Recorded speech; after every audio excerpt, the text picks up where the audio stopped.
कानी बहू। किशोरी लाल जी के बेटे राघव की शादी की बात जगह जगह चल रही थी, लेकिन किशोरी लाल जी को कोई लड़की पसंद ही नहीं आती थी। और उसकी एक ही वजह थी, किशोरी लाल जी का लालची होना। उनको लड़की वालों से मोटा दहेज चाहिए था और इसी चक्कर में एक दिन वो एक बहुत पैसे वाले के घर अपने बेटे का रिश्ता लेकर पहुंचे। उस आदमी का नाम था ओम प्रकाश। देखिए किशोरी लाल जी, मेरी एक ही बेटी है और मेरी सारी संपत्ति जायदाद सब कुछ मेरी बेटी नैना का ही है। पापा, नाम से लगता है बहुत खूबसूरत होगी। कितना अच्छा नाम है ना, नैना। ओ, वैसे बात तो सही है आपकी। अब इतना पैसा है, जमीन जायदाद है, इकलौती बेटी, आप भी क्या करेंगे? सब कुछ उसे ही देंगे ना। बिल्कुल ठीक पहचाना आपने। बस बेटी की शादी और सारी जायदाद उसके नाम। पापा, बिना देखे हाँ कर दीजिए ना। इतना अच्छा रिश्ता फिर कहाँ मिलेगा? माला माल हो जाएंगे हम। मैं अपनी बेटी को बुलाता हूँ। अरे नहीं नहीं नहीं नहीं, आपकी बेटी का नाम नैना है, सुनकर ही लगता है बहुत सुंदर होगी। रहने दीजिए अंकल, मैं तो आपकी बेटी के नाम से ही इतना खुश हो गया हूँ कि उसे बिना देखे शादी करने को तैयार हूँ। अब तो मैं उसका चेहरा सीधे शादी के बाद ही देखूंगा। और इस तरह राघव नैना का चेहरा नहीं देखता और उससे शादी कर लेता है। शादी के बाद अपनी सुहाग रात पर जब राघव नैना का घूंघट उठाकर देखता है तो नैना की आंखें बंद थी। कितने खूबसूरत हो तुम नैना, जरा अपनी आंखें खोलकर मेरी तरफ देखो तो सही। नहीं, मुझे शर्म आती है। अरे, मैंने तुम्हें शादी से पहले भी नहीं देखा, और अब अगर तुम आंखें खोलकर मुझे देखोगे भी नहीं तो मुझे अच्छा कैसे लगेगा? इससे पहले कि नैना अपनी आंखें खोलकर राघव की तरफ देखती, अचानक से लाइट चली गई और राघव नैना को पूरी तरह से देख भी नहीं पाया। अगली सुबह नैना राघव के लिए नाश्ता बनाकर लेकर आई। अरे ये क्या, आधा पराठा सेका हुआ है और आधा बिल्कुल कच्चा। ये तुमने क्या किया नैना? बहू, तुमने क्या आधा पराठा तवे से नीचे लटका कर रखा था, जो आधा सेका है और आधा कच्चा? मुझे जितना दिखेगा उतना ही तो सीखूंगी ना पापा जी। जहाँ जहाँ मुझे नजर आ रहा था वहाँ मैंने सीख लिया, जहाँ जहाँ नहीं दिखा वहाँ कच्चा रह गया होगा। इसका क्या मतलब है? ये कैसा मजाक कर रही है तुम? अरे बहू, तुमने इतना लंबा घूंघट क्यों लगाया हुआ है? देखो, हमारे घर में बहुओं को बेटी की तरह रखा जाता है, और फिर तुम तो इतना सारा माल लेकर आई हो। देखो, ये घूंघट डालकर रखने की कोई जरूरत नहीं है। हाँ नैना, पापा जी ठीक कह रहे हैं, तुम तो आराम से रहो, अपना ही घर समझो। नैना अचानक से अपना घूंघट उठा लेती है।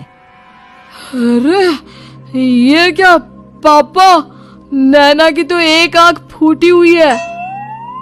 नाम से नैना, लेकिन ये तो कानी बहू निकली। मेरे साथ धोखा हुआ है, धोखा। बिना दिखाए अपनी कानी लड़की मेरे संग ब्याह दी। मुझे कानी बीवी नहीं चाहिए। मुझे अभी ओम प्रकाश जी से बात करनी पड़ेगी। आखिर उन्होंने मेरे साथ ऐसा किया क्यों? अरे, आप लोगों ने ही तो पापा से कहा था कि आप लोग शादी से पहले मुझे देखना नहीं चाहते। अब मेरे पापा पर क्यों इल्जाम लगा रहे हैं? अरे लेकिन उन्हें बताना तो चाहिए था ना कि तुम कानी हो, एक आंख से तुम्हें दिखाई नहीं देता। किशोरी लाल और राघव नाराज होकर ओम प्रकाश को अपने घर बुलाते हैं। पापा जी, ये आपने क्या किया? शादी से पहले बताया क्यों नहीं कि नैना की आंखों में परेशानी है? अरे, आप ही ने तो लड़की देखने से मना कर दिया था। और लेकिन आप बता तो सकते थे। आपको तो हमारी बेटी की प्रॉपर्टी चाहिए थी, वो भी पूरी की पूरी। अब क्या हुआ अगर उसे आधा दिखाई देता है? प्रॉपर्टी तो आपको पूरी मिल गई ना। अरे ये क्या बात हुई?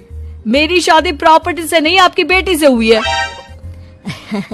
अब ये तो पहले सोचना चाहिए था, तब तो मेरी प्रॉपर्टी देखकर तुम्हारी जुबान लप लपा रही थी।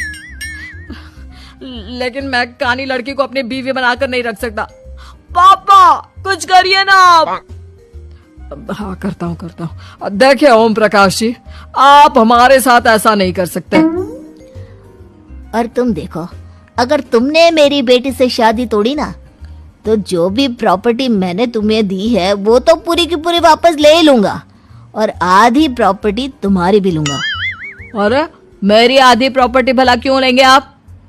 इसलिए क्योंकि मेरी बेटी को आधा नजर आता है और उसकी नजर अभी तक तुम्हारी आधी जायदाद पर ही पड़ी है।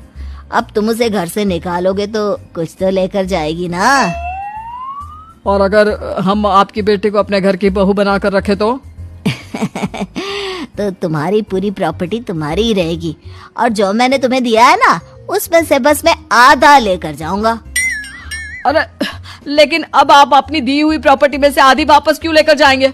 अगर मैं आपकी बेटी को अपनी पत्नी बनाकर रखने को तैयार हूं तो? इसलिए ताकि भविष्य में अगर तुम मेरी बेटी को धोखा दो तो उसके पास कुछ तो रहे जो पति का हो। वैसे मेरे पास तो बहुत कुछ है, लेकिन अपने पति की कोई निशानी तो उसके पास होनी चाहिए ना। अब अगर तुमने मेरी बेटी को कहानी कहा तो तुम्हें प्रॉपर्टी भी कहानी ही मिलेगी, पूरी नहीं। जमाए राजा। किशोरी लाल और राघव समझ चुके थे कि वो बुरी तरह फंस चुके हैं और अब उनके पास वहां से निकलने का कोई चारा नहीं है। अब समझ में आया ना, लालच बुरी बला होती है। एक तो तुम्हें प्रॉपर्टी मिली, ऊपर से बीवी मिली, उसमें तुम्हें नखरे भी दिखाने हैं। आए बड़े, चुपचाप बैठो दोनों। कुछ दिनों के बाद नैना राघव की कार लेकर बाजार घूमने निकलती है और जब कार लेकर वापस आती है, ये क्या? एक तरफ से मेरी गाड़ी पूरी खराब हो चुकी है। लगता है तुमने मेरी गाड़ी को किसी दूसरी गाड़ी के साथ एक्सीडेंट किया है। अरे अरे कितना बड़ा नुकसान कर दिया तुमने बहू। वो क्या है ना पापा जी, मुझे एक आंख से दिखाई नहीं दे रहा था, सामने से गाड़ी आ रही थी। मुझे तो सिर्फ आधा ही दिखाई दिया और वो गाड़ी मेरी कार से रगड़ते हुए निकल गई। अब मैं क्या करूं बताओ? आप इसे ठीक कराने के पैसे कौन देगा? तुम्हारे पापा। तुमने मुझसे इस तरह से बात की? अभी रुको। नैना राघव की शिकायत ओम प्रकाश को कर देती है। देखो राघव, अब जो मेरी आधी प्रॉपर्टी तुम्हारे पास थी ना, उसमें से आधी और मैं लेकर जाऊंगा, क्योंकि तुमने मेरी बेटी को डांटा। अरे नहीं नहीं पापा जी, गलती हो गई, माफ कर दो। गलती की तो कोई गुंजाइश ही नहीं। अगली बार मेरी बेटी को डांटा तो बची हुई आधी में से आधी और ले जाऊंगा। लालच के चक्कर में हम दोनों ने बहुत बड़ी गलती कर दी बेटा। एक तो तुम्हें कानी बहू मिली और ऊपर से जो माल मिला वो भी काना। इस तरह राघव की हर एक गलती पर ओम प्रकाश उसकी प्रॉपर्टी का आधा आधा हिस्सा लेकर अपना सारा माल वापस ले गया और राघव को कानी बीवी से काम चलाना पड़ा। भाई लालच वाकई में बुरी बला है।